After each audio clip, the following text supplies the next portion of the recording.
بالله العلي العظيم. أعوذ بالله من الشيطان الرجيم. بسم الله الرحمن الرحيم. الحمد لله الذي علا بحوله ودنا بطوله، مانح كل غنيمة وفضل، وكاشف كل عظيمة ونزل. أحمده على عواطف كرمه وسوابق نعمه، وأؤمن به أولا باديا، أستهديه قريبا هاديا، فأستعينه قاهرا قادرا، وأتوكل عليه كافيا ناصرا. والصلاة والسلام على أمين وحيه وخاتم رسله، وبشير رحمته ونذير نقمته، سيد الأولين والآخرين بالقاسم محمد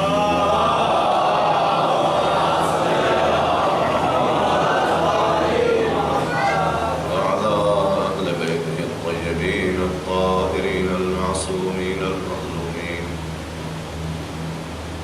الذين من والاهم فقد والى الله، ومن عاداهم فقد عادى الله، ومن أحبهم فقد أحب الله، ومن أبغضهم فقد أبغض الله. ولعنة الله على أعدائهم أعداء الله إلى يوم لقاء الله. أما بعد، فقد قال الله سبحانه وتعالى وقوله الحق: أعوذ بالله من الشيطان الرجيم، بسم الله الرحمن الرحيم. إن ولي الله الذي نزل الكتاب وهو يتولى الصالحين.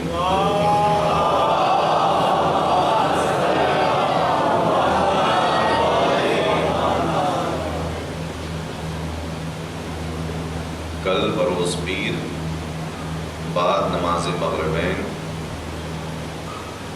جلوس عزائے جناب قاسم علیہ السلام بمقام مسجد آل محمد کروڑ سے برآمد ہو کر اسی امام باڑے میں، یعنی ایرانی امام، اچھا وہاں والے معاف کیجیے، ایرانی امام باڑے تک جائے گا، جس میں خطابت عالی جناب مولانا تنویر حیدر صاحب جونپوری فرمائیں گے۔ تمام عزاداران مولا سے شرکت کی گزارش ہے، اور آپ حضرات سے گزارش ہے کہ ایک بار سورہ حمد اور 3 بار سورہ قل هو اللہ احد کی تلاوت فرما کر سردار کبیرہ مرحوم جناب منور علی ابن حیدر علی، محترمہ مرحومہ شیختار بی بنت غلام حیدر، اور علی ابن زاہد علی ابن گلاب علی مرحوم اور بقیہ مرحومین کو ارشاد فرما دیجیے۔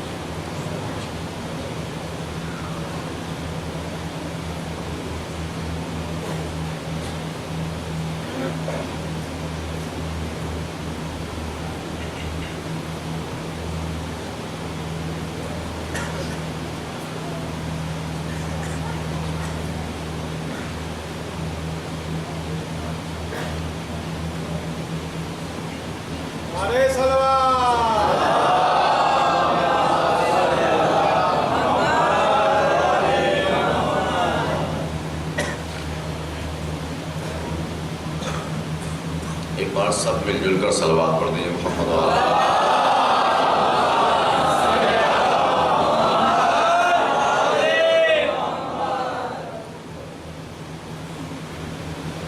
ابھی بھی بعض حضرات ایسے ہیں جن کو صلوات بھیجنے سے کچھ گریز ہو رہا ہے، ایک بار اور صلوات پڑھ دیجیے محمد والا۔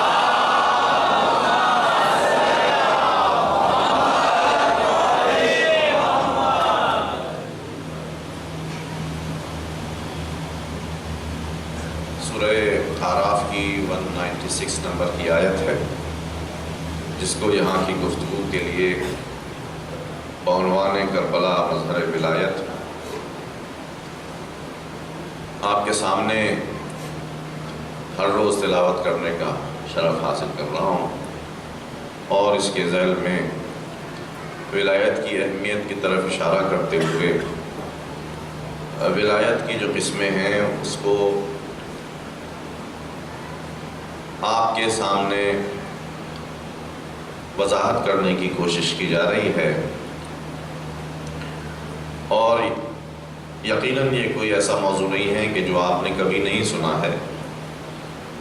مجھے اس بات کا اقرار ہے کہ یہ ایسا موضوع ہے کہ جس کو عام طور پر خطبہ، ذاکرین، شعراء، پڑھنے والے پڑھتے ہیں،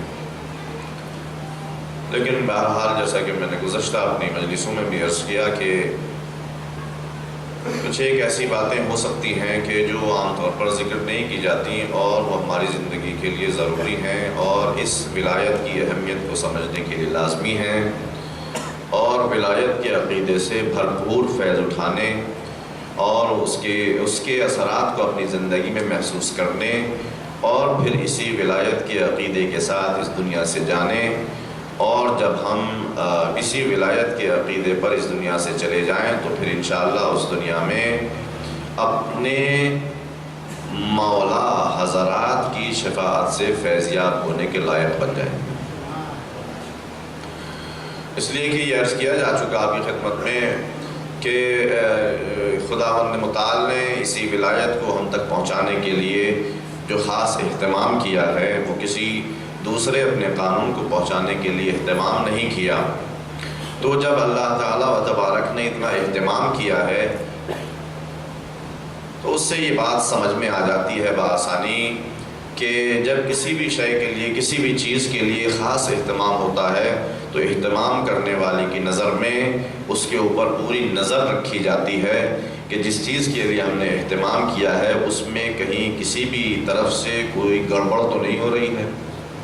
یا آپ بخوبی جانتے ہیں اس کو، اگر آپ کے گھر میں مثال کے طور پر مجلس عزا ہونے لگے جو سال میں ایک ہی بار ہوتی ہو تو کتنا اہتمام کریں گے آپ اس کے لیے، پورے زور لگا دیں گے کہ بہتر سے بہتر اس کے لیے فرش فراہم کر سکیں، زیادہ سے زیادہ لوگوں کو بلا سکیں، اچھے سے اچھا اپنی حیثیت کے اعتبار سے تبرک، اور بہتر سے بہتر کوئی ذاکر خطیب اس کے لیے آپ دعوت کر سکیں تاکہ آپ کی مجلس جو سالانہ ایک بار ہوتی ہے اور آپ کی نظر میں اس کی بڑی اہمیت ہے وہ اپنے صحیح انداز میں اور جیسا کہ اس کا حق ہے وہ ادا ہو جائے اور آپ کی مجلس بہتر ہو جائے۔ لیکن اگر خدا نخواستہ اتنے اہتمام کرنے کے بعد آپ کے بچوں میں سے ہی کوئی یا پڑوسیوں میں سے کوئی یا دوستوں میں سے کوئی یا گھر والوں میں سے کوئی جو فرش آپ نے بچھایا تھا اس کو نامرتب کر دے، جو فرش آپ نے بچھایا تھا اس کو ایسا کر دے، سکیڑ دے اس کو، یا طے کر کے رکھنے لگے یا ادھر کا ادھر کرنے لگے، تو بتائیے آپ کے ماتھے پر، پیشانی پر بل نہ چڑھیں گے؟ چڑھ جائیں گے یقیناً۔ آپ نے جو تبرک مثال کے طور پر لکھنؤ سے منگوایا تھا، کتنے اہتمام سے منگوایا ہوگا لکھنؤ سے تبرک منگوانے والوں نے، اور بہت سارے لوگ جن کو وہ تبرک پسند ہے سال بھر انتظار کرتے ہیں کہ لکھنؤ سے تبرک آئے گا، اس لیے کہ ہر کوئی تو لکھنؤ جا نہیں پاتا کہ وہ تبرک کھائے۔ آپ نے کتنے اہتمام سے وہ تبرک منگوایا تھا اور اس کو اپنے یہاں محفوظ رکھا تھا، لیکن خدا نخواستہ ایسا ہو جائے کہ بارش آئی اور چھت وہیں ٹپکنے لگی جہاں تبرک رکھا تھا، تو آپ کا موڈ خراب ہوگا کہ نہیں ہوگا؟ جی، یہ چھوٹی چھوٹی مثالیں ہیں یہ۔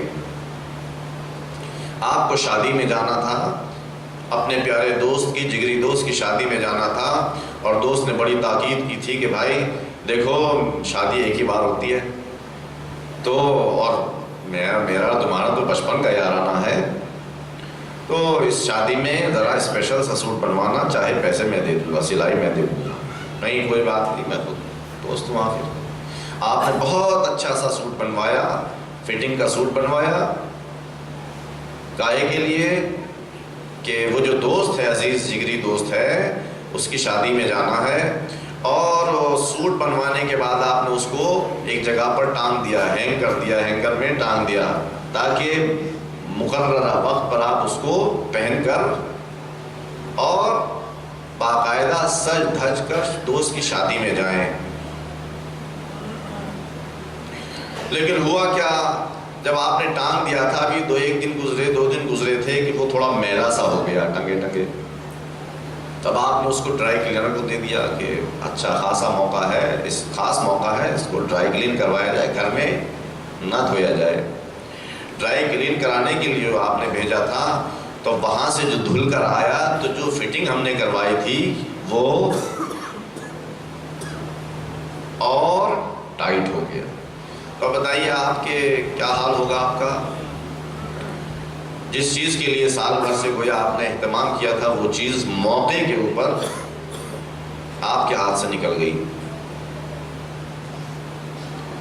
نوجوانوں کے لیے مثال، پڑھنے والے نوجوانوں کے لیے ایگزام کا دور چل رہا ہے، پورے سال محنت کی ہے، بہت کوشش کی ہے، موبائل کنارے رکھ دیا ہے، ٹی وی وغیرہ بالکل نہیں دیکھتے ہیں، پڑھنا ہے، زندگی بھر کا فیصلہ ہے، ایگزام اچھا ہونا چاہیے، کیونکہ کہا گیا ہے کہ اگر کمپٹیشن میں مارکس اتنے نہیں ہوں گے تو اس سے کوئی فائدہ اس سے کم میں نہیں ہوگا، لہٰذا کمپٹیشن کے لیے پوری طرح سے تیار ہو رہا ہے بچہ، لڑکا، اور اس نے تیاری کرتے کرتے اتنی محنت کی کہ رنگ بھی پیلا پڑ گیا اس کا،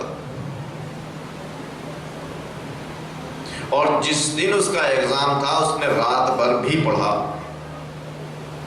اور پڑھتے صبح آنکھ لگ گئی، اور اب جو آنکھ کھلی تو ٹھیک اس وقت جب ایگزام شروع ہونا تھا، اور جانے میں آدھا پون گھنٹہ لگ جاتا تھا وہاں تک جہاں ایگزام دینے جانا جس کالج میں۔ تب جو ہانپتے کانپتے وہاں پہنچے تو اتھارٹی نے کہا کہ آپ ایگزام نہیں دے سکتے، لیٹ آئے۔ اب پیر پڑیے اس کے تو منع کر دے گا، اس نے منع کر دیا، آپ ایگزام نہیں دے سکتے۔ تو اب بتائیے جوان کا کیا حال ہوگا؟ خودکشی نہ کر لے، ہو جاتے ہیں ایسے واقعات۔ یہ سب امپورٹنس ہو جاتی ہے ہمارے پاس، ہمارے یہاں، کہ ہم نے اتنی محنت کی تھی صاحب، اتنا اہتمام کیا تھا، لیکن ایک ذرا سی چوک سے وہ اہتمام ہمارا سارا برباد ہو گیا، لٹ گیا، ختم ہو گیا، بیکار ہو گیا، اب کوئی فائدہ نہیں۔ جی ہماری زندگی میں ہوتے ہیں کہ نہیں ہوتے ہیں ایسے واقعات؟ خوب ہوتے ہیں، اور اس پہ ہمارا کتنا موڈ خراب ہوتا ہے۔ اب یہ مظلوم خداوند متعال جس نے اتنا اہتمام کیا ہے، 1,24,000 پیغمبر بھیجے، 1,24,000 پیغمبر بھیجے، معصوم پیغمبر بھیجے، اور آخری پیغمبر نے اپنی 23 سالہ تبلیغی زندگی میں کتنی زحمتیں اٹھائیں،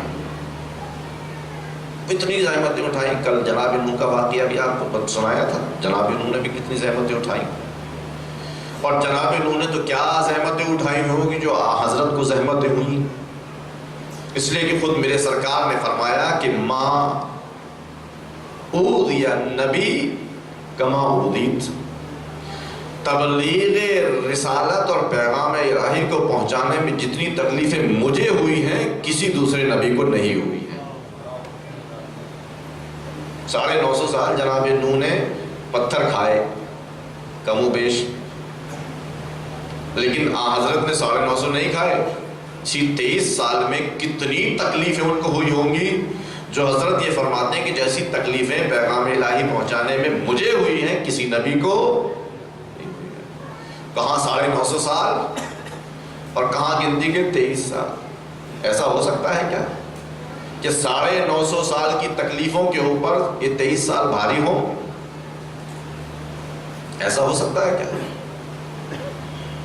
جی ہاں ہو سکتا ہے۔ آج کے دور میں تو یہ بات سمجھنا بہت ہی آسان ہے، طرح طرح کی مشینیں اور طرح طرح کی چیزیں ہیں، لیٹسٹ زمانہ ہے، اس میں تو سمجھنا بہت آسان ہے کہ ایک بہت بڑی چیز اس کے مقابلے میں ایک چھوٹی چیز آ سکتی ہے، بلکہ اس سے بہتر ہو سکتی ہے، ہو سکتی ہے۔ کہاں کہاں سے مثالیں دیں آپ کو؟ آپ میں سے کوئی یا آپ کا دشمن، آپ کیوں، آپ کا کوئی دشمن بیمار ہو گیا اور ایک ڈاکٹر کو دکھایا، ڈاکٹر نے کہا کہ آپ اسی وقت اچھے ہو سکتے ہیں کہ جب روزانہ 1 کلو دودھ، 1 لیٹر دودھ پئیں، 3 کلو پھل کھائیں اور 1 سے 1.5 کلو چکن کھائیں، اتنے چاول کھائیں، اتنے چنے کھائیں۔ بیمار کے لیے اس نے ایک ڈائٹ چارٹ دے دیا جس میں تقریباً جب وہ ٹھیک تھا تو اس وقت روزانہ 2 چپاتی کھا لیتا تھا، بہت زیادہ ہوا صبح شام 2 کپ چائے پی لی، اسی بہانے آدھا کپ دودھ پیٹ میں چلا جاتا تھا اس کے۔ پھل کا بھی ایسا ہی تھا، کبھی بھاگتے بھاگتے 2 کیلے کھا لیے، 1 آدھا سیب کھا لیا، 2-4 امرود کھا لیے، آم کے زمانے میں 1 آم کھا لیا، سردی آئی 1 آدھ گنا ونا کھا لیا، اور اس سے زیادہ نہیں ہوتا عام طور سے۔ مگر اب جو بیمار پڑا تو ڈاکٹر نے چارٹ لکھ دیا پورا، یہ کھانا، یہ کھانا، یہ کھانا، یہ کھانا، ورنہ آپ ٹھیک نہیں ہو پائیں گے۔ اب جناب گھبرا گئے کہ اتنا تو میں کبھی کھا ہی نہیں سکتا، نہ میرے پیٹ میں اتنی طاقت ہے، نہ میرے اندر اتنی، میں اسے کیسے کھاؤں گا؟ ڈاکٹر نے کہا اگر ٹھیک ہونا ہے تو اتنا تو کھانا ہی پڑے گا آپ کو، اور اگر نہیں ٹھیک ہونا چاہتے تو پھر آپ کی مرضی ہے۔ اب یہ صاحب جو تھے یہ دوسرے بہتر ڈاکٹر کے پاس گئے، اس ڈاکٹر نے کہا کہ دکھائیے پرچہ، ڈائٹ چارٹ انہوں نے دکھایا، دوائیاں دکھائیں، یہ سب دکھایا۔ ڈاکٹر صاحب مسکرانے لگے۔ کیا ڈاکٹر صاحب خیریت، کیوں مسکرا رہے ہیں آپ؟ کہا کہ یہ تو کھانا پڑے گا آپ کو، اس کے بغیر تو آپ ٹھیک نہیں۔ اچھے، ہم بہتر ڈاکٹر کے پاس گئے تھے، فیس ہم نے اور زیادہ دے دی تھی، مگر پھر بھی ڈاکٹر نے ہمیں اتنے کھانے سے معاف نہیں کیا۔ میں کیا عرض کرنا چاہ رہا ہوں آپ کی خدمت میں، 950 سال تبلیغ کے کہاں، 23 سال کہاں؟ حضور نے فرمایا کہ جتنا میں 23 سال میں مجھے تکلیف پہنچی ہے تبلیغ کرنے میں، پیغام الہی پہنچانے میں، اتنا کسی بھی نبی کو تکلیف نہیں ہوئی۔ کیا ایسا ہو سکتا ہے؟ جی ہاں ہو سکتا ہے۔ ڈاکٹر نے چارٹ دیکھا، بیمار کو دیکھا، کہا یہی کھانا پڑے گا، نہیں کھائیں گے تو جتنی انرجی آپ کو چاہیے وہ آپ کے بدن تک نہیں پہنچے گی، آپ کے باڈی کو نہیں ملے گی۔ اب بیچارہ بیمار تھا، مرتا کیا نہ کرتا، سوچنے لگا کہ کیسے کریں۔ ایک مرتبہ بڑے مظلومانہ انداز میں ڈاکٹر صاحب سے کہا کہ ڈاکٹر صاحب کیا کوئی اور راستہ نہیں ہے؟ ڈاکٹر کے اس کے اوپر رحم آ گیا، اس نے کہا ٹھیک ہے، میں آپ کو ایک ٹیبلیٹ لکھے دیتا ہوں، اس ٹیبلیٹ کو آپ صبح شام کھائیے گا اور ٹھیک ہو جائیے گا۔ اب بیمار جو تھا وہ بڑا خوش ہوا کہ کمال ہے، کہاں وہ 4-5-6 کلو دودھ، پھر پھل، سبزی، گوشت، روٹی ووٹی سب یہ، اور 2 ٹیبلٹ میں کام ہو جائے گا۔ ڈاکٹر صاحب نے کہا کہ اصل میں تعجب ہوا نا اس کو، مریض کو، اس نے سوچا کہ یہ شاید ہمارے ساتھ مذاق کر رہے ہیں، کوئی ایسا کیسے ہو سکتا ہے؟ تو بیمار نے تعجب سے پوچھا کیا ایسا پاسبل ہے کہ میں 2 ٹیبلٹ کھا کر کے ویسی ہی طاقت؟ کہا جی اس سے بھی بہتر۔ کیسے؟ کہا اصل میں یہ جو ٹیبلٹ آپ کو میں لکھ رہا ہوں یہ ٹیبلٹ ہے ملٹی وٹامن، اور یہ جو ٹیبلٹ آپ کو دی جا رہی ہے دراصل میں یہ ٹیبلٹ ایک دیکھنے میں ہے، مگر اس کے اندر 3 کلو پھلوں کا جوس بھی ہے، 2 کلو دودھ بھی ہے، 10 چپاتیوں کی طاقت بھی ہے، 1 کلو چنے کی طاقت بھی ہے، 2 کلو چکن کی طاقت بھی ہے۔ جب آپ صبح کو کھائیں گے تو اتنی سی ٹیبلٹ آپ کے پیٹ میں گئی، مگر طاقت آپ کو وہی ملی جو اس ڈاکٹر نے چارٹ لکھا تھا۔ یہ بات تو سمجھ میں آ رہی ہے نا آپ کو؟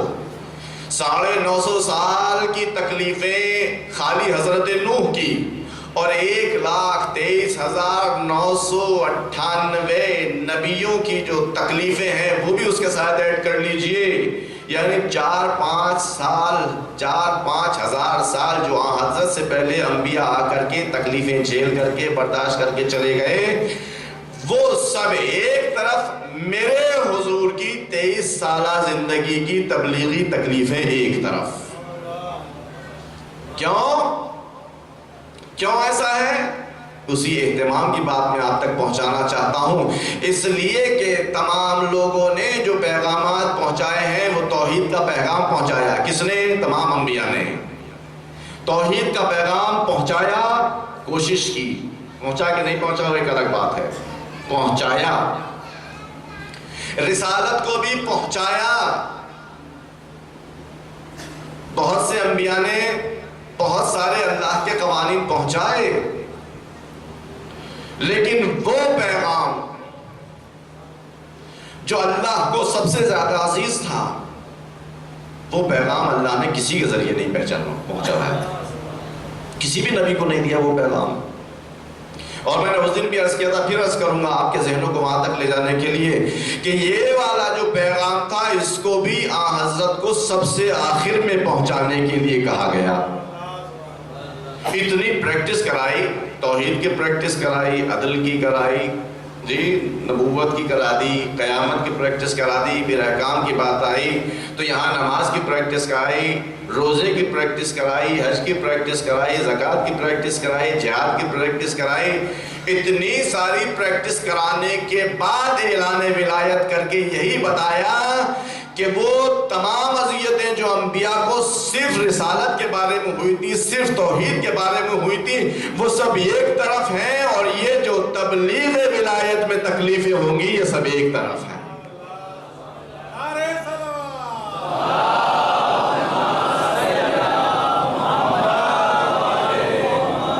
تو یہ بہت کم اہمیت کا حامل نہیں ہے یہ پیغام کہ ہم بہت آسانی سے سوچیں کہ ہمارے پاس ولایت ہے الحمدللہ اور خوش ہو کر کے گھر میں آرام سے بیٹھ جائیں اور پھر کچھ نہ کریں کہ ہمارے مولا ہی کر رہے ہیں، بس وہی کافی ہے۔ قربانیاں دی ہیں نا ہمارے مولا لوگوں نے، بس وہی کافی ہے، ہمیں کچھ کرنے کی ضرورت نہیں ہے۔ نہیں میرے عزیزو، یہ اتنی اہمیت کا پیغام ہے، اللہ اس کو اتنی آسانی سے اگنور نہیں کرنے دے گا، نہیں کرنے دے گا وہ۔ تو یہ ولایت اللہ سے مخصوص ہے۔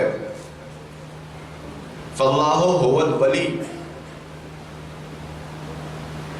الولایت للہ، انما ولیکم اللہ، اللہ ولی۔ اور ایسی نہ جانے کتنی آیتیں ہیں قرآن مجید میں جو اللہ کی ولایت کا اعلان کر رہی ہیں، بہت ساری آیتیں ہیں۔ اس ولایت کی دو قسمیں ہیں، ایک قسم ہے ولایت تکوینی اور دوسری ہے ولایت تشریعی۔ کل آپ کے سامنے ولایت تکوینی کے سلسلے میں چند باتیں عرض کی تھیں۔ ایک بات تو یہی تھی کہ اللہ کا ہر چیز کے اوپر اختیار ہے پورا کا پورا۔ یہ نہ سمجھیں کہ یہ آنکھیں ہماری ہیں تو لہٰذا ہمیں پورا اختیار ہے، نہیں، ہمیں پورا اختیار نہیں ہے، لیکن اللہ کو پورا اختیار ہے۔ جس کو جب چاہے بینا کر دے اور جس کو جب چاہے نابینا کر دے۔ آپ نے کہا کہ صاحب میں نابینا ہو گیا ہوں، چلوں امریکہ چلوں، یورپ چلوں، بینائی لے کر آؤں وہاں سے۔ آپ گئے، خرچ کیے نہ جانے کتنے پیسے، کئی عدد آپریشن ہوئے، کیونکہ اب تو بہت ہی زیادہ ہو گیا نا، بالکل اسپیشلسٹ والا معاملہ ہو گیا، بہت زیادہ آپریشن ہوئے جناب، مگر بینائی واپس ہی نہیں آ رہی، آ کے ہی نہیں دی آخرکار، اور ایسے ہی خالی ہاتھ بیرنگ واپس چلے آئے۔ جس کی چاہے زبان بند کر دے، جس کی چاہے زبان بند کر دے، جس کے چاہے حافظے کو اڑا دے، جس کی چاہے کمر کو توڑ دے، جی، اور جس اپاہج کو چاہے ٹھیک کر کے کھڑا کر دے۔ اس کا اختیار ہے پورا، اس کی مرضی ہے، اس کا اختیار ہے، اس کی مخلوقات ہیں، وہ اپنے کمالات ایسی دکھاتا رہتا ہے۔ آپ نے بقرعید پہ یقیناً کچھ نہ کچھ جانور ذبح کیے ہوں گے۔ ایک جانور ایسا بھی تھا، اس کو ذبح کیا گیا۔ اب یہاں نہیں بتا سکتا میں کون سا جانور تھا ایک جانور، اس کو ذبح کر دیا گیا اور کاٹنے والے نے ساری رگیں کاٹ دی، اور اس کے بعد انتظار کرنے لگے کہ اب یہ تڑپ تڑپ کے آخر میں دی اینڈ ہو جائے گا، اس کا خاتمہ ہو جائے گا۔ ابھی انتظار کر ہی رہے تھے کہ دیکھا وہ جانور کھڑا ہو گیا چاروں پیروں پر، اور ایک شور ہنگامہ کہ بھئی یہ تو ہم نے سارا کام کر دیا تھا، بس آخر میں جو کھال تھوڑی سی بچی رہ جاتی ہے، بس وہ بچی ہوئی تھی، کھڑا کیسے ہو گیا آخر یہ؟ اور صرف کھڑا ہی نہیں ہوا، اسی لٹکی ہوئی گردن کے ساتھ بالکل ویسے ہی اطمینان سے چل رہا تھا جیسے سالم گردن کے ساتھ جانور چلتا ہے۔ آج کل تو بہت آسان ہے یہ سب چیزیں دیکھنا، آپ نکال کر تو دیکھ سکتے ہیں۔ یہ کیا ہوا؟ اللہ کا اختیار ہے، جب تک اس کی مرضی نہیں ہوگی آپ ٹکڑے ٹکڑے ہو جائیے، زندگی اس کے ہاتھ میں ہے۔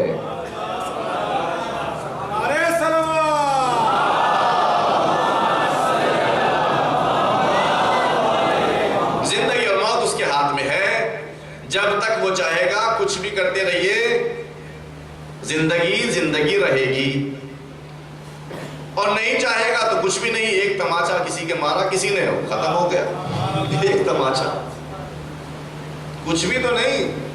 روزانہ ہم اس منبر پہ آتے ہیں جاتے ہیں، ایک دن جو اترے تو پیر میں موچ آ گئی۔ کتنی اونچائی ہے اس کی، نہ اچھل کے اترے تھے ویسے ہی جیسے آرام سے، ایک دن موچ آ گئی۔ بھائی یہ کیا ہوا آخر؟ وہی پیر ہے، وہی منبر ہے، وہی ٹائم، سب کچھ وہی ہے۔ کیا ہوا؟ کچھ ایسا ہے جو ہمارے اختیار میں نہیں ہے۔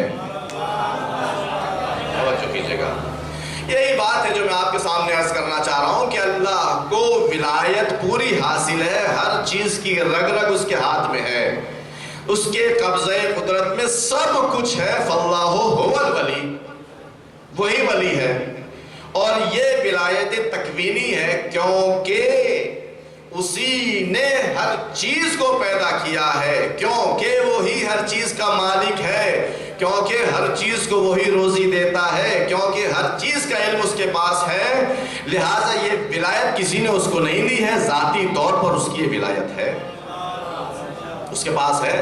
اس سے کوئی چاہے تو لے نہیں سکتا، اور کوئی چاہے تو اس کو اور زیادہ دے نہیں سکتا۔ کسی کے پاس ہے ہی کیا؟ کسی کے پاس بھی نہیں ہے، بس اسی کے پاس ہے۔ ذاتی ولایت ہے، یہ ولایت تکوینی کا چند ایک مثالیں آپ کے سامنے عرض کی تھی۔ اب بات تھوڑی سی آگے بڑھانا چاہتا ہوں اسی ولایت تکوینی کے سلسلے میں۔ یہی ولایت جو اس کا اپنا ہی حصہ ہے اور اس کی اپنی ذاتی ہے۔ اب اگر یہ ولایت کسی کو دینا چاہے تو کیا کوئی روک سکتا ہے؟ اس کا مال ہے، اس کا مال ہے، اگر یہ ولایت کسی کو دینا چاہے تو کیا کوئی روک سکتا ہے؟ نہیں روک سکتا، نہیں روک سکتا۔ بالکل ویسے ہی جیسے نے قرآن مجید کے سلسلے میں فرمایا ہے کہ بھیا ہم نے قرآن نازل کر دیا، اگر تمہیں شک ہے ذرہ برابر بھی تو پوری کائنات کو اکٹھا کر لو، اس کے کسی ایک سورے کا جواب لے آؤ۔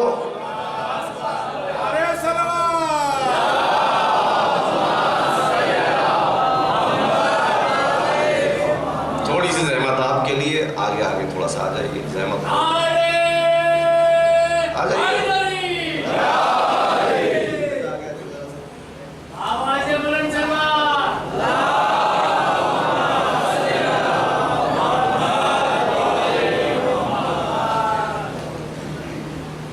اور سلوات پڑھ دیجئے، ابھی تو موقع ہے، ذرا سا پڑھ دیجئے سلوات۔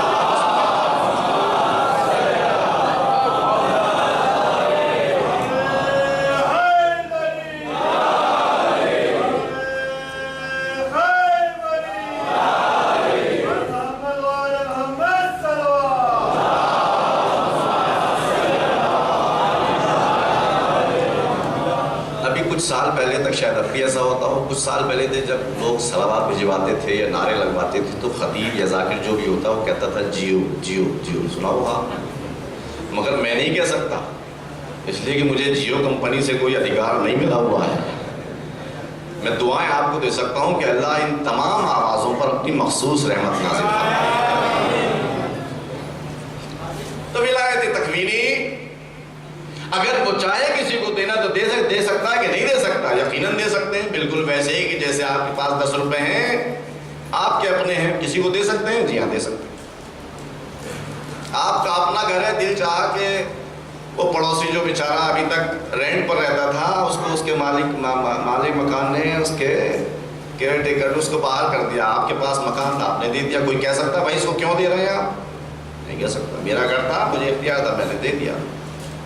آپ کے پاس 2 روٹیاں تھی، آپ نے دیکھا کہ کوئی جانور بھوکا پھر رہا ہے، آپ نے اس میں سے 1 روٹی اٹھا کر اس کو دے دی اور یہ خود کھا لی۔ کوئی کہہ سکتا ہے بھائی جانور کو کیوں کھلایا آپ نے؟ یہ اللہ کی مخلوق ہے، اور جیسا انسان اللہ کی مخلوق کے ساتھ کرتا ہے ویسا ہی اللہ اس کے ساتھ کرتا ہے۔ ہم نے دے دیا، کوئی تو نہیں کہہ سکتا کچھ، کوئی اعتراض نہیں کر سکتا۔ ویسے ہی ہم اللہ اگر کسی کو ولایت دینا چاہے تو کیا کوئی اعتراض کر سکتا ہے کہ ان کو ولایت کیوں دے دی؟ ہرگز نہیں کر سکتا۔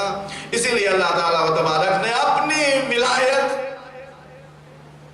وہی ولایت جو اس کی اپنی تھی، حضرت کو عطا فرمائی۔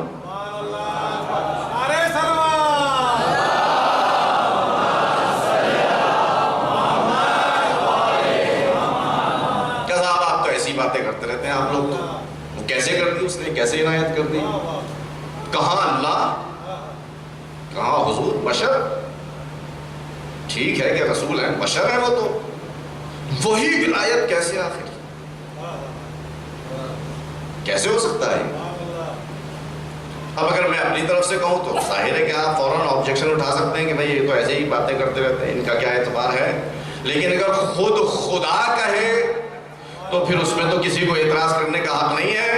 اللہ تعالیٰ نے اپنے ارشاد فرمایا، یہ آیت آپ کو بخوبی یاد ہے، انما ولیکم اللہ ورسولہ، یقیناً تمہارا ولی اللہ ہے اور اس کا رسول ہے۔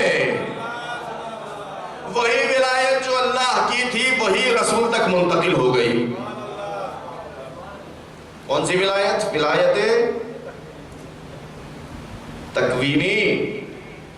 دیکھیے میں اتنا ٹھہرا ہوا ہوں تاکہ آپ کے بالکل اتر جائے۔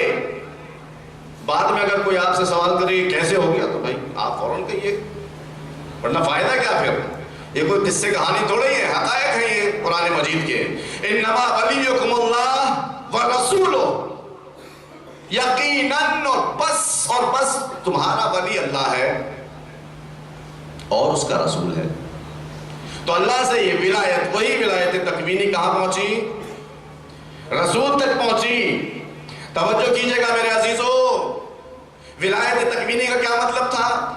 ولایت تکوینی کا مطلب یہ تھا کہ کائنات میں جتنی چیزیں ہیں وہ سب اللہ کے دائرے اختیار میں آتے ہیں، جس کو جیسے جہاں جب چاہے اس میں تصرف کر دے۔ یہ سمجھ میں آ رہی بات آپ کی؟ ولایت تکوینی کا مطلب یہ ہے، یہی ولایت اللہ نے اپنے رسول کو دی۔ اس کا مطلب یہ ہوا کہ وہ رسول بھی جب چاہے، جس چیز میں چاہے، جہاں چاہے تصرف کر دے۔ توجہ کیجئے نا، جب چاہے، جہاں چاہے، جیسے چاہے، جتنا چاہے تصرف کر دے۔ اب یہ اعتراض بالکل بجا ہے کہ آپ رسول سے مانگتے کیسے ہیں؟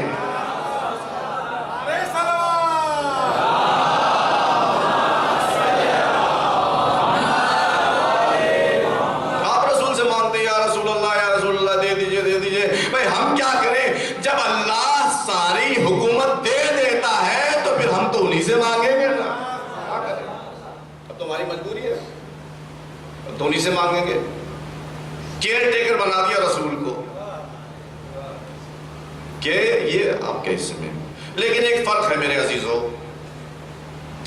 اس بات کو بھی میں بہت اطمینان سے آپ کے سامنے عرض کروں گا، اس لیے کہ اگلے مراحل کے اگلے قدموں کے لیے یہ بات بہت سینسیٹیو ہے۔ بالکل یہ ذہن میں رہے گی تو اگلی بات جو آئندہ مجلسوں میں آئے گی، آج تو نہیں آ پائے گی شاید۔ وہ کیا ہے فرق؟ فرق اتنا سا ہے، بہت سادے الفاظ میں اتنا سا ہے کہ اللہ کی ولایت اپنی ہے، رسول کی ولایت اللہ کی دی ہوئی ہے، اتنا ہی فرق ہے۔ اب رسول نہیں کہہ سکتے کہ صاحب، اب بہت سے لوگ کہتے ہیں کہ آپ جو یہ کہتے ہیں یا رسول اللہ دے دیجئے، رسول اللہ دے دیجئے، تو شرک ہے بھائی۔ ارے یہ شرک کیسے ہے؟ کہ آپ مانگنا بس اللہ سے چاہیے، بہت اچھی بات ہے، اللہ سے مانگنا چاہیے. کیوں صرف اللہ سے مانگنا چاہیے؟ فرمائیں کہ کیونکہ اللہ کے قبضے قدرت میں سب کچھ ہے، وہ جسے چاہے دے دے، جسے نہ چاہے دے.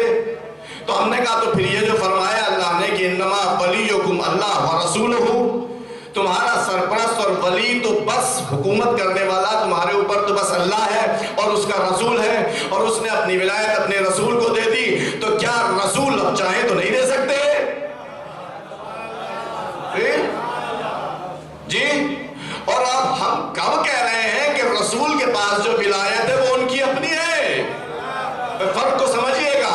ہم کب کہہ رہے ہیں کہ رسول کے پاس جو ولایت ہے وہ ان کی اپنی ہے؟ وہ بھی اللہ کی دی ہوئی ہے. یعنی جب آپ نے رسول سے مانگا ہے در حقیقت اللہ ہی سے مانگا ہے.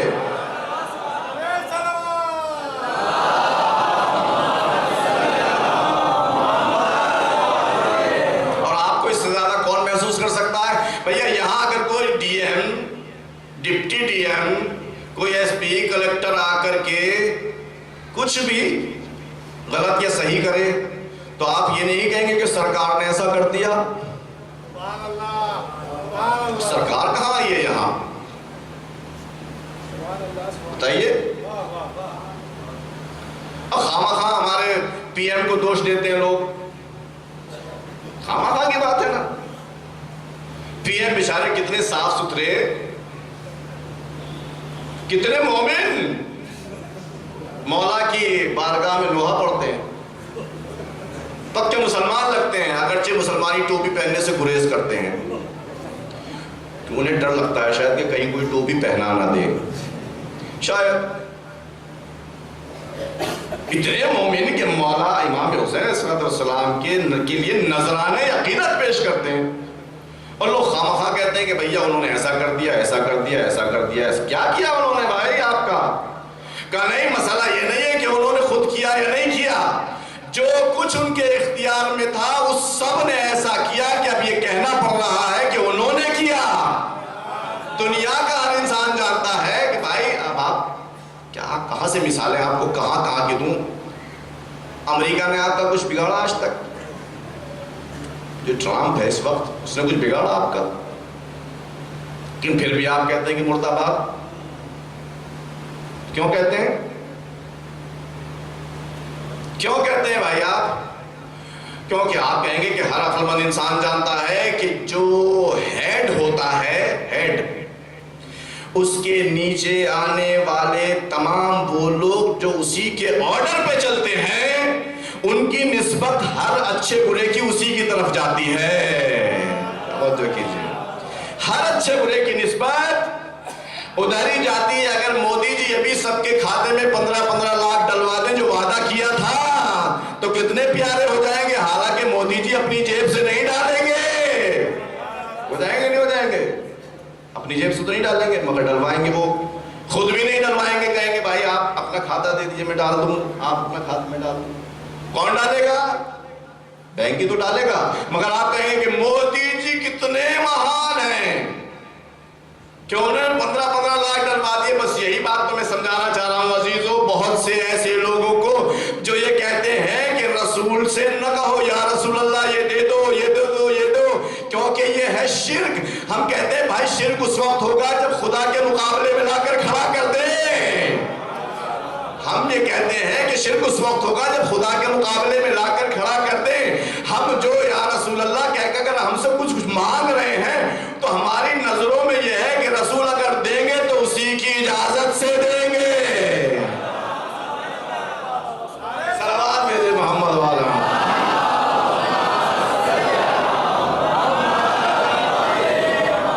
تو ولایت پوری آ گئی، مگر فرق یہ ہے کہ اللہ والی جو ہے اس کی مستقل ہے، اسی کی اپنی ہے، اسے کوئی چھیڑ نہیں سکتا.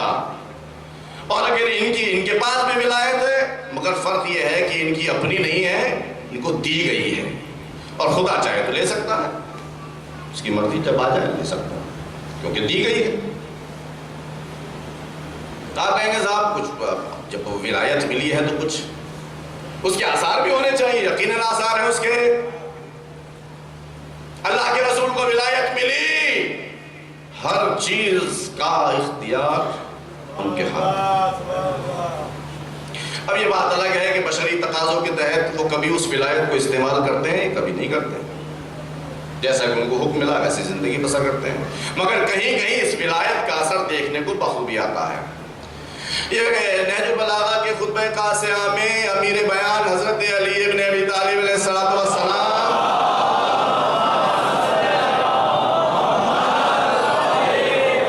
نے اپنی زبان نورانی پر یہ معجزہ نقل کیا۔ فرمانے لگے کہ قریش، کفار قریش، مشرکین قریش کے کچھ لوگ اکٹھے ہو کر آ گئے کہ یہ کیا آپ نے خبر پھیلا رکھی ہے کہ میں رسول ہوں، میں نبی ہوں، میں پیغمبر ہوں، ہم تو جب مانیں جب آپ کچھ ایسا کر کے دکھائیں کہ جو دوسرے نہیں کر سکتے۔ رسول خدا نے فرمایا کہ ہاں میں پیغمبر ہوں، نبی ہوں، اللہ کی طرف سے میسنجر ہوں، یہ سب کچھ ٹھیک ہے، مگر تم چاہتے کیا ہو؟ ادھر ادھر انہوں نے نظریں دوڑائیں، دیکھا کہ سامنے ایک بہت اچھا خاصا تناور درخت کھڑا ہوا ہے۔ کہنے لگے کچھ نہیں کرنا، آپ کو یہ جو درخت سامنے کھڑا ہوا ہے اس سے کہیے کہ یہ آپ کے پاس آ جائے۔ حضرت نے فرمایا کہ کہہ تو دوں گا، آ بھی جائے گا، مگر مجھے معلوم ہے کہ تم ایمان لانے والے نہیں ہو، مجھے معلوم ہے کہ تم ایمان لانے والے نہیں ہو۔ کہا نہیں نہیں ایسی بات نہیں، جب ہم نے کہہ دیا تو ہم ایمان لے کر آئیں گے۔ حضرت نے اس درخت کی طرف دیکھا اور فرمایا کہ اے پیڑ، اے درخت، تجھے معلوم ہے کہ میں اللہ کا نبی ہوں، تو میں تجھے حکم دے رہا ہوں کہ تو میرے پاس آ جا۔ درخت جس کی جڑیں زمین کے اندر پھیلی ہوئی تھی، میرے مولا فرماتے ہیں کہ ایک مرتبہ ایسی آواز ہوئی کہ جیسے بہت سختی سے کوئی چیز اکھاڑی جاتی ہے جب کیسی آواز ہوتی ہے خطرناک، ایسی ہی آواز ہوئی اور درخت اپنی جگہ چھوڑ کر کے حضرت کے سامنے آ گیا جہاں بغل میں بھی کھڑا ہوا تھا، اور خالی آیا ہی نہیں، ہمارے سامنے آنے کے بعد اس درخت نے اپنی شاخیں آدھی حضور کے سامنے جھکا دی، آدھی میرے سامنے جھکا دی۔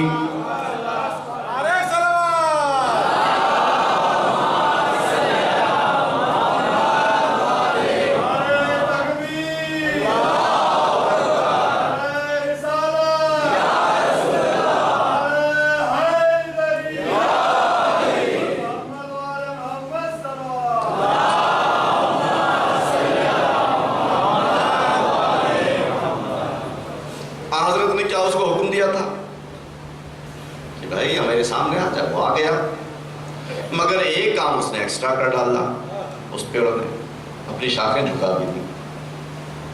چلیے اب مشرکین کو ایمان لے آنا چاہیے تھا، مگر سب نے ایک دوسرے کا منہ دیکھا، بھائی یہ تو واقعی ہو گیا، کیا کریں؟ شکاک ایسے ہی ہوتے ہیں، نہیں ابھی بات نہیں بنی، پہلے تو وعدہ یہی تھا کہ وہ آگے آ جائے تو ایمان لے آئیں گے، مگر سوچا کہ نہیں یہ تو کچھ لگتا ہے کہ نظر کا پھیر ہے۔ کہا ایسا کیجئے اس کو حکم دیجئے کہ پیچھے چلا جائے۔ حضرت نے اس کو حکم دیا، وہ پیچھے چلا گیا، ویسے ہی آواز ہوئی پھر پیچھے چلا گیا۔ یعنی یہ تو لگتا ہے سیریس ہے معاملہ، آپ کیسے کریں؟ ایمان تو لانا تھا نہیں، چونکہ حضور نے فرما دیا تھا کہ تم ایمان نہیں لاؤ گے۔ یعنی ابھی بات پکی نہیں ہوئی، ایسا کیجئے اس کو حکم دیجئے کہ آدھا آپ کے پاس آ جائے، آدھا وہیں رہے۔ حضور نے حکم دیا، وہ آدھا ان کے پاس آ گیا، آدھا وہیں رہا۔ پھر بھی دل مطمئن نہیں ہوا، اور آپس ہی میں کہنے لگے کہ بہت بڑا جادوگر ہے یہ انسان۔ کہنے لگے اچھا ایسا ہے کہ اب اس کو حکم دیجئے یہ وہیں جا کر کے جیسا تھا ویسا ہی ہو جائے۔ حضور نے حکم دیا اور اس کو وہیں پلٹا دیا، اور وہ پھر ویسا کا ویسا ہی ہو گیا۔ لیکن وہ مشرکین ایمان نہ لائے، جیسا کہ حضور نے فرمایا تھا۔ دیکھ رہے ہیں آپ، ایک پیڑ حضور کے اشارے پر آگے بھی آیا، پیچھے بھی گیا، آدھا بھی ہوا، آدھا آگے آ گیا، آدھا پیچھے رہ گیا، پھر مل کے ویسا ہی ہو گیا جیسا تھا۔ جی ایک پیڑ ایسا ہو گیا۔ کیوں ایسا ہوا؟ کیونکہ اس پیڑ کو یہ حکم ملا ہوا تھا پہلے سے ہی کہ جو اللہ کا ولی کہے ویسا ہی کرنا ہے۔ گئے، اس کو حکم ملا ہوا تھا، لہذا اس نے ویسا ہی کیا۔ لیکن مشرکین ایمان نہ لائے۔ کیوں ایمان نہ لائے؟ توجہ کیجئے گا عزیزو، کیوں ایمان نہ لائے؟ کیا یہ اس پیڑ سے کمتر تھے؟ جی ہاں کمتر تھے۔ پیڑ ان سے کہیں زیادہ افضل تھا۔ کیوں افضل تھا؟ اس لیے کہ جو اسے حکم ملا تھا وہ اس نے کیا۔ ان کو حکم نہیں ملا تھا ویسا جیسا پیڑ کو ملا تھا، لہذا انہوں نے نہیں کیا، ایمان نہیں لے کر آئے۔ توجہ کیجئے گا میرے عزیزو، توجہ کیجئے گا۔ پیڑ جب آگے آیا رسول خدا کے کہنے پر، اس نے اپنی شاخیں آدھی رسول کے کاندھے پر ڈالی، آدھی علی کے کاندھے پر ڈالی۔ میں پیڑ سے تو سوال کر ہی سکتا ہوں کہ بھائی رسول نے آگے بلایا تھا، رسول کے پاس ولایت ہے، رسول تمہارے سرپرست ہیں، پھر یہ مسئلہ کیا ہے کہ تو نے اپنی آدھی شاخیں علی کے کاندھے پر بھی ڈال دی؟ شاید پیڑ یہی جواب دے کہ میں پیڑ ہوں، اور نبی نے اپنے اور علی کے بارے میں یہی فرمایا ہے کہ میں اور علی ایک ہی درخت کی دو حصے ہیں، میں اور علی ایک ہی درخت سے ہیں، لہٰذا مجھے معلوم ہے کہ کس کے اوپر مجھے شاخیں جھکانا اور کس کے اوپر شاخیں نہیں جھکانا۔ توجہ کیجئے گا۔ دوسری بات جو شاید یہ پیڑ ہمیں آواز دے دے کر کہہ سکتا ہے وہ یہ ہے کہ ادب یہ ہے کہ جب بھی رسول و آل رسول کی بارگاہ میں جاؤ تو اپنی شاخوں کو جھکا کر جاؤ، اپنے شانوں کو جھکا کر جاؤ۔ اگر ایسا کرو گے تو تمہیں قرب رسول بھی ملے گا، قرب خدا بھی ملے گا۔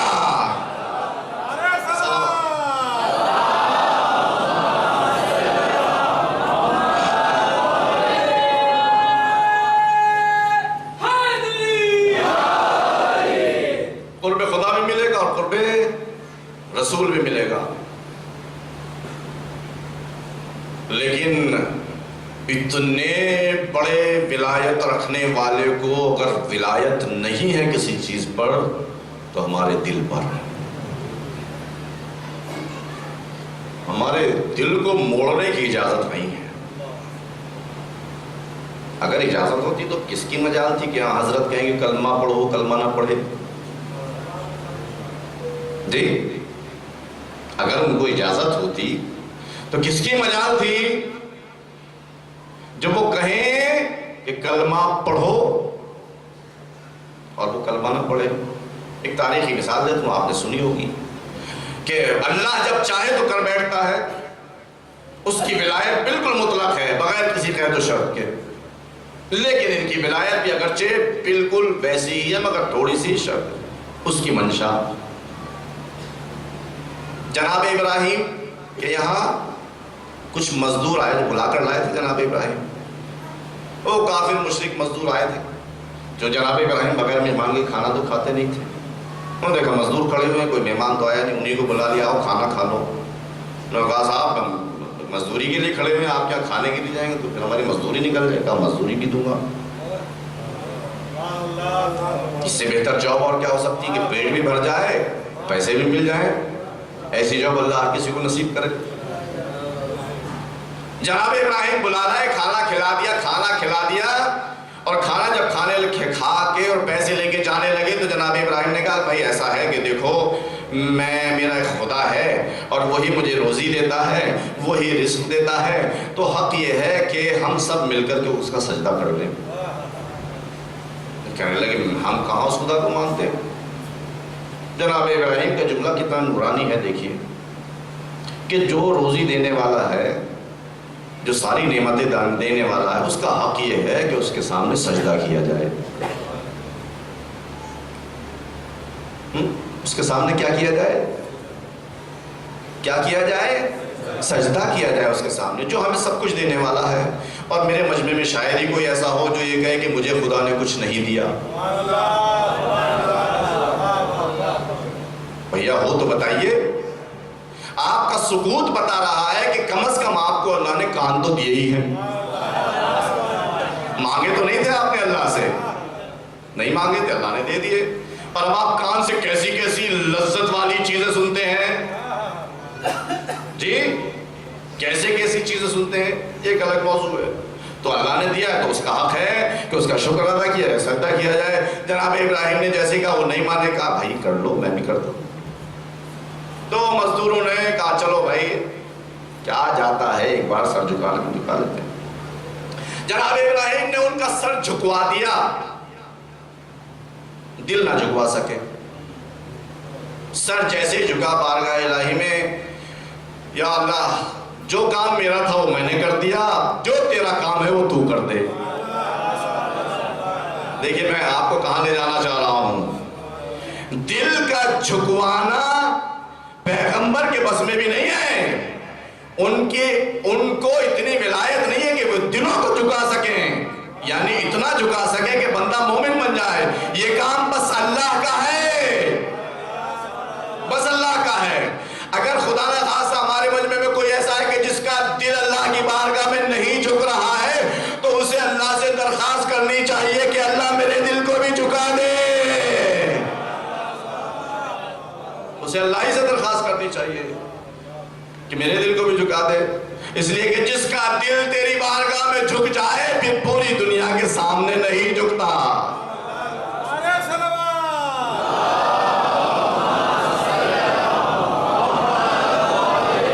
اور اگر پورے اللہ کے سامنے دل نہ جھکے تو بھائی کبھی کسی تعویذ گنڈے والے کے سامنے جھک جائے گا،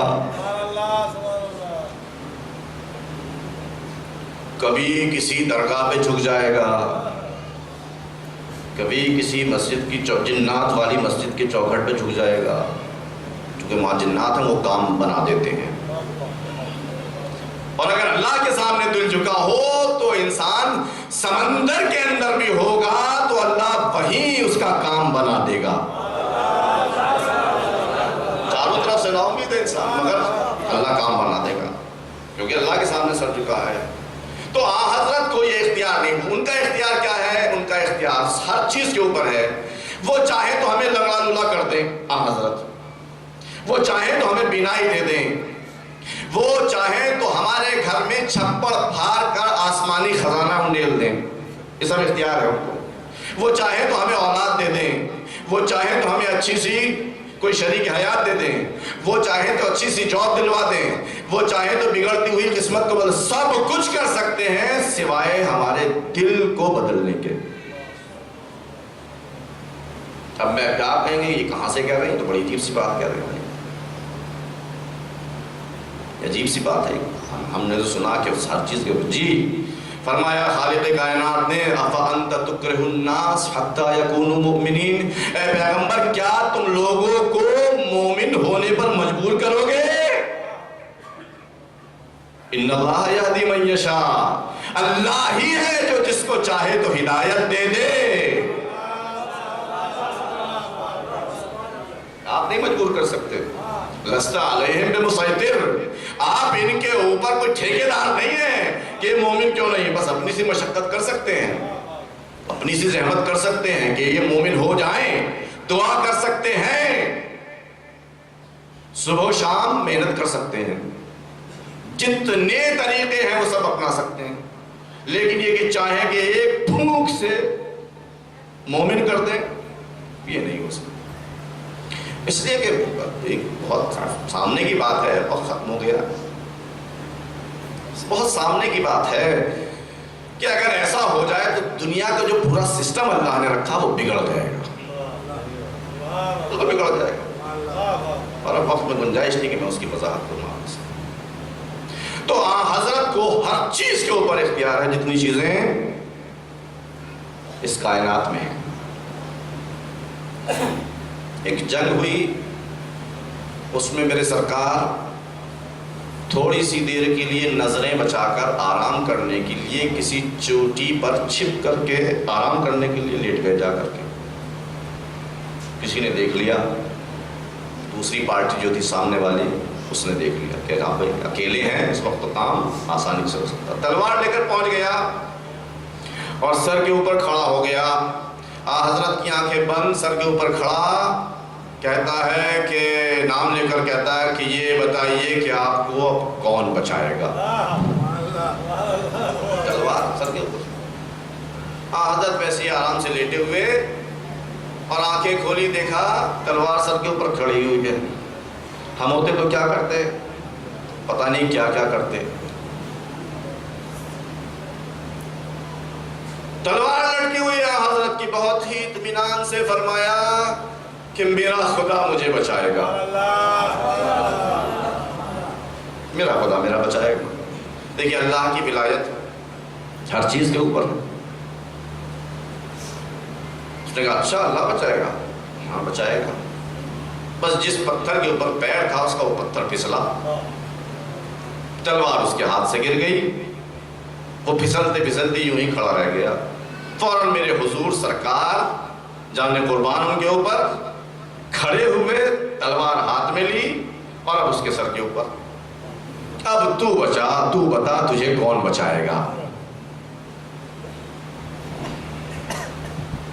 تو سمجھدار تھا وہ شاید, اور وقت آ گیا تھا اس کا.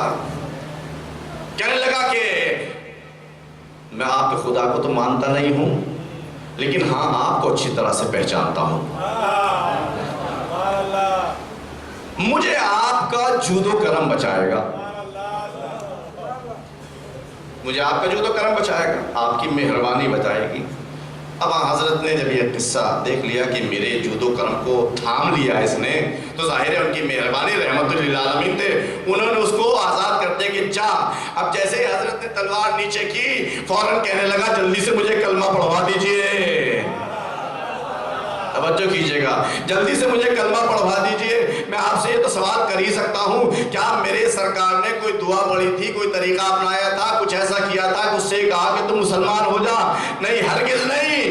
یہ مسلمان کیسے بنا؟ اللہ نے حضرت کے ذریعے سے اسے یہ توفیق دی کہ وہ کلمہ پڑھ سکے.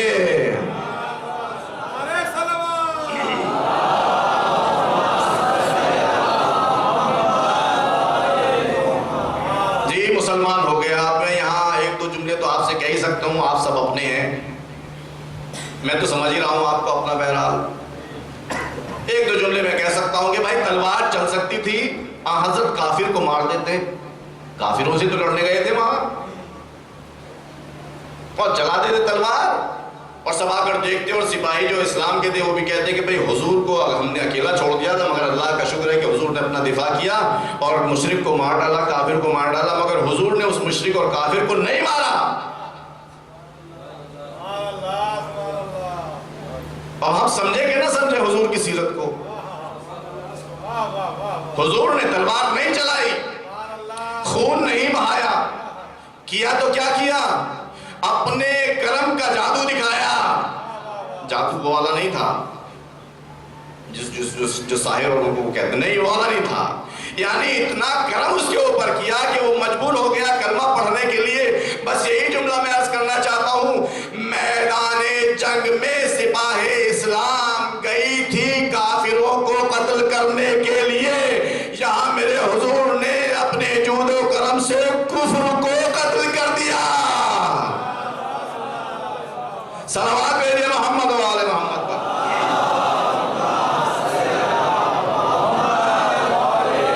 تو اب بتائیے کافر کا قتل ہونا بہتر یا کفر کا؟ اگر ان کا وطیرہ یہ ہوتا کہ سب سے پہلے تلوار کھینچ کر کسی گردن اڑاتے ہیں, تو ہم میں سے کوئی ہوتا مسلمان اس ٹائم؟ جیسا کہ اب بہت سے لوگوں کا وطیرہ ہو گیا کہ بھیا جو بھی ہماری لائن میں نہیں ہے اس کی گردن اڑا دو, وہ بھی اسلام کے نام پر. تو ذرا وہ اپنے دل پر ہاتھ رکھ کے بتائیں کہ کیا وہ خود مسلمان ہوتے اگر حضور یہی کام کرتے؟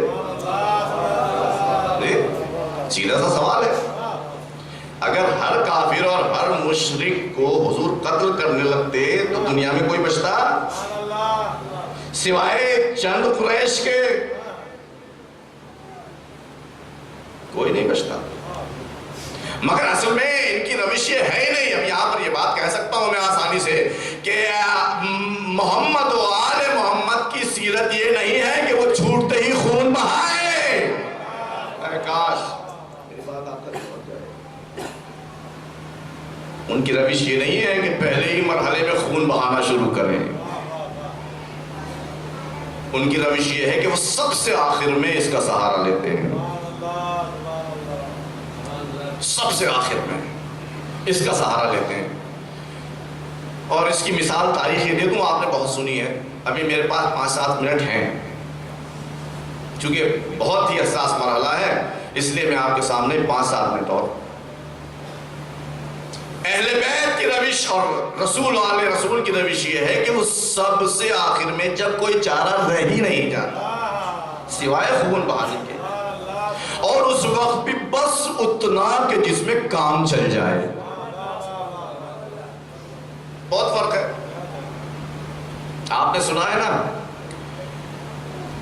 میرے مولا جنگ کے لیے تشریف لے گئے، کس کے ساتھ؟ عمر ابن عبد ود کے ساتھ.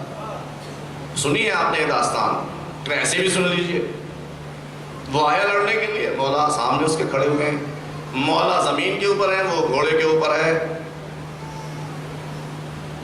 مولا نے اس کے سامنے شرطیں رکھی. سب سے پہلے جاتے ہی شرطیں، کہیں لڑنے کے لیے عمر ابن عبد ود سے، اور جا کے شرطیں رکھی. اپنی شرطیں، اپنی باتیں، اپنی کنڈیشنز رکھی. اب آپ نے یہ سماعت فرمائی ہے نا، دوبارہ سے سن لیجیے اور ذرا سا غور کیجیے گا اس کے اوپر. سب سے پہلی کنڈیشن کیا ہونی چاہیے تھی؟ کہ نیچے اترا، بس میں تیرا خاتمہ بھی کرتا ہوں. ہماری اگر منطق ہوتی تو سب سے پہلے تو خون بہانے کی ہے نا، یا تو منطق جی قصہ ختم. لیکن سب سے پہلی بات جو میرے مولا نے رکھی وہ کیا؟ اسلام لے آ. سنا ہے نا آپ نے، میرے مولا نے اس سے کیا کہا؟ اسلام لے آ. اس نے کہا نہیں، مجھے اگر اسلام لانا ہو تو میں لڑنے کیوں آتا آپ سے؟ تو اچھا اگر اسلام نہیں لاتا ہے تو واپس چلا جا. ہم کوئی زور زبردستی نہیں کرتے کسی بھی کے لڑنے آئے ہو تو آپ زخمی ہی ہو کے جاؤ گے، مر کے ہی جاؤ گے. نہیں، اگر اسلام نہیں لاتا تو جب واپس چلا جا. اس نے کہا اگر واپس چلا گیا تو عرب کی عورتیں مجھے کیا کیا کہیں گی. کاش یہ جملہ بھی آپ تک پہنچ جائے کہ عورتیں کیا کیا کہیں گی. یہ جملہ کہاں سے آیا ہے؟ کس کی زبان سے آیا ہے؟ کس کی زبان سے آیا؟ عمر ابن عبد ود، جو اسلام کا سخت ترین دشمن تھا، وہ کہہ رہا کہ اگر میں نے ایسا کیا تو عورتیں کیا کہیں گی. اب آپ انصاف سے بتائیے کہ کبھی کبھی ہم لوگ بھی کہہ دیتے ہیں نا کہ کیا کہیں گی. کہتے ہیں کہ نہیں کہتے؟ تو اب میں کیسے کہوں؟ میں یہ جسارت نہیں کر سکتا، ہرگز نہیں کر سکتا. بس آپ خود فیصلہ کر لیں کہ ہم کبھی کبھی جانے اور انجانے میں کس کی سیرت اپنا لیتے ہیں. یہ کیا کہے گا، وہ کیا کہے گا، یہ کیا کہے گا، وہ کیا کہے گا. اس دن بھی میں نے عرض کیا تھا، کل پرسوں بھی، یہ کیا کہیں گے، پڑوس والے کیا کہیں گے، سماج کو کیا منہ دکھائیں گے. ارے بھائی لوگ اتنے، دوستوں میں کیا ہوگا، رشتہ داروں میں کیا ہوگا، اس میں کیا ہوگا، اس میں کیا ہوگا. ہم تو کہیں کے نہ رہیں گے، برباد ہو جائیں گے. اب منہ اٹھا کے چلنے لائق نہیں رہ جائیں گے، آنکھوں سے آنکھیں ملانے لائق نہیں رہ جائیں گے. کاش ہم نے ایک بار یہی سوچ لیا ہوتا کہ ہم اپنے مولا کو کیسے منہ دکھائیں گے. بس قصہ ختم ہو جاتا. میرے مولا نے سب سے پہلے کیا فرمایا؟ اسلام لے آ. دوسری واپس چلا جا. کیوں؟ اس لیے کہ علی کا وطیرہ یہ نہیں ہے کہ وہ کسی پر بھی یوں ہی تلوار چلاتے ہیں، خون نہیں بہاتے. وہ جو بھاگ رہا ہے اس کو بھاگنے دو، جو واپس جا رہا ہے جانے دو. جو لڑنے کے لیے نہیں آیا اسے زبردستی قتل نہ کرو. یہی رسول کی سیرت، یہی علی کی سیرت، یہی آل علی کی سیرت، اور یہی ان کے چاہنے والوں کی سیرت ہے. عزیزو آپ دیکھ سکتے ہیں کہ ISL اور داعش جیسے خونخوار گروہ نے لوگوں کے ساتھ، چاہے اپنے ہوں یا پرائے ہوں، اپنے مذہب کے ہوں یا دوسرے مذہب کے ہوں، یا کسی بھی جو بھی ان کی مخالفت کرتا تھا اس کی گردنیں اڑا دی. کیا کہ نہیں کہ آپ نے دیکھے ہوگا کلپ پورے بھرے ہوئے ہیں پورے انٹرنیٹ کے اوپر. لیکن جب علی کے چاہنے والے انہی داعشوں سے لڑنے کے لیے جاتے ہیں اور ان کو اپنے ہاں قیدی بنا کر لاتے ہیں تو پانی پلاتے ہوئے نظر آتے ہیں. بھائی کیا کر رہے ہیں آپ؟ یہ کر کیا رہے ہیں؟ آخر ان دشمنوں نے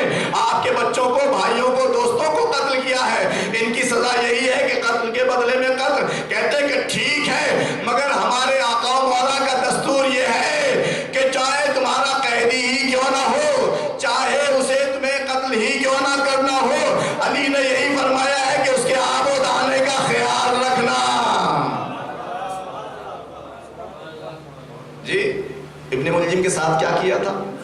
یہی تو فرمایا مولا حسن سے کہ بھائی یہ قید میں ہے تمہارے، ذرا اس کا خیال رکھنا، ایسا نہ ہو کہ بھوکا مر جائے، پیاسا مر جائے، اس کے عابدانوں کا خیال۔ یہ علی کے چاہنے والے، ابھی جب یہ تیار نہیں ہوا تو میرے مولا نے کہا ٹھیک ہے تو پھر نیچے آ جا تاکہ برابر سے لڑیں۔ عزیزو، محمد و آل محمد کا یہ وتیرہ نہیں ہے کہ وہ سب سے پہلے آئیں اور خون کا کھیل شروع کر دیں، یہ ہرگز ان کا وتیرہ نہیں ہے۔ بس گفتگو میں ختم کر رہا ہوں۔ اگر انسان چاہے محمد و آل محمد کی سیرت پہ عمل کرے تو زندگی اس کی اتنی نورانی ہو جاتی ہے اور تمام تکلیفوں کے باوجود اتنی مطمئن ہوتی ہے کہ انسان ساری مصیبتوں کو جھیلنے کے لیے اتنا اطمینان کے ساتھ تیار ہو جاتا ہے کہ دیکھنے والے انگوش بندہ رہ جاتے ہیں کہ اچھا سمجھ۔ اگر انہیں کی سیرت پہ چلے تو، اور نہ چلے تو بہرحال راستے سب کے لیے کھلے ہوئے ہیں، آپشن بہت ہیں۔ 2 بچے اپنی ماں کے ساتھ کربلا میں حاضر ہوئے ہیں اور روایات نے لکھا ہے غلام یعنی ایسے بچے کہ جو ابھی کم سن ہیں، ابھی جن کے چہرے کے اوپر بال نہیں اگے ہیں، ایسے بچے 13 سال 14 سال 15 سال بچے، دونوں غلام نوکر نہیں، نوجوان بچے ماں کے ساتھ آئے ہوئے ہیں۔ کاہے کے لیے آئے ہیں؟ ان کے باپ نے ان کو بھیجا ہے کہ جب وقت پڑے تو ذرہ برابر کوتاہی نہ کرنا۔ دونوں بچے، فہرست سے شہادہ بتائی جا رہی ہے، سنائی جا رہی ہے، دونوں بچے کھڑے ہوئے سن رہے ہیں۔ محسوس ہو گیا ہے کہ کل انہیں بھی شہید ہونا ہے۔ مادر گرامی کو جا کر کے خوشخبری دے دی کہ کل ہم شہید ہوں گے۔ ماں نے اللہ کا شکر ادا کیا کہ اللہ نے ان کو اس لائق سمجھا کہ سید الشہداء کے ساتھ اپنی قربانی پیش کر سکے۔ کیا کوئی ماں اپنے بچے کے کھروچ برداشت کر سکتی ہے؟ کیا کوئی ماں اپنے بچے کے کوئی زخم برداشت کر سکتی ہے؟ کیا کوئی ماں اپنے بچے کو تڑپتا ہوا دیکھ سکتی ہے؟ کیا کوئی ماں اپنے بچے کے سر و تن میں جدائی دیکھ سکتی ہے؟ کیا کوئی ماں اپنے بچوں کے جسم کو چھلنی دیکھ سکتی ہے؟ مگر نہ جانے زینب کبریٰ کا کیا مقام تھا کہ وہ سید الشہداء کے راستے میں اپنے بچوں کو انہی تمام مصیبتوں کے لیے تیار کر رہے ہیں۔ بچوں، ٹھیک ہے کہ شہادت کی خبر مل چکی ہے، مگر دیکھو کل کوئی ایسا کام نہ کرنا کہ جس سے میں اپنی ماں فاطمہ زہرا کے سامنے شرمندہ ہو جاؤں۔ دل سے ذرا دل پہ ہاتھ رکھ کے سوچیے اولاد والو کہ یہ اس ماں کا کیسا عقیدہ ہے اور کیسی معرفت ہے کہ یہ اپنے بچوں کو ایسے تیار کر رہی ہے۔ اللہ اکبر۔ روز عاشور جب نمودار ہوا اور جب مولانا محمد کی باری آئی ہے تو ایک مرتبہ دستے ادب جوڑ کر سید الشہداء کے سامنے کھڑے ہو گیا کر کے کہ آقا اے مامو جان ہمیں بھی اجازت دے دیجئے، ہمیں بھی اجازت دے دیجئے، اجازت مرنے کی لے رہے ہیں مگر سید الشہداء نے ان کو اجازت نہ دی۔ اب دونوں بچے دوڑے آئے ماں کے پاس، مادر گرامی ہم نے اپنی سی کوشش کر لی ہے اور ماموں ہمیں مرنے کی اجازت نہیں دے رہے ہیں۔ بس زینب کبریٰ نے دیکھیے ماں اگر سچے دل سے اپنے بچوں کو اس عروج اور کمال تک پہنچانا چاہتی ہے تو وہ اپنی پوری کوشش اور سعی کرتی ہے۔ ماں نے کہا اچھا اجازت نہیں دیتے تو جاؤ میں تمہیں ایک جملہ بتا دیتی ہوں، جا کر اپنے ماموں سے کہہ دینا ماموں تمہیں مرنے کی اجازت دے دیں گے۔ وہ جملہ کیا تھا؟ کہا کہ جا کے اپنے ماموں جان کی خدمت میں عرض کر دینا اے ماموں جان، آپ کو آپ کی ماں فاطمہ زہرا کا واسطہ ہمیں شہادت کی اجازت دے دیجئے۔ اللہ اکبر۔ حسین مظلوم نے جیسے ہی اپنی ماں کا واسطہ سنا دونوں بچوں کو مرنے کی اجازت دے دی۔ اجرکم علی اللہ۔ تصور کیجئے ذرا جو بچے شہادت کے لیے تڑپ رہے ہوں گے، جب انہوں نے شہادت کا پیغام سن لیا، اذن پیغام مل گیا تو خوشی کے مارے کیا ٹھکانہ رہا ہوگا۔ دوڑے آ گئے مادر گرامی کی خدمت میں، اجازت مل گئی۔ زینب نے فوراً دونوں کو رخصت کر دیا، جاؤ خدا حافظ، جاؤ خدا حافظ۔ ملتا ہے تاریخ میں کہ پہلے چھوٹا بھائی پھر اس کے بعد بڑا بھائی گیا۔ چھوٹے بھائی نے خوب جنگ کی، جنگ کرنے کے بعد زخمی ہو کر زمین پر آیا۔ اب ایک شخی اس کے سر کو اس کے تن سے جدا کرنا چاہتا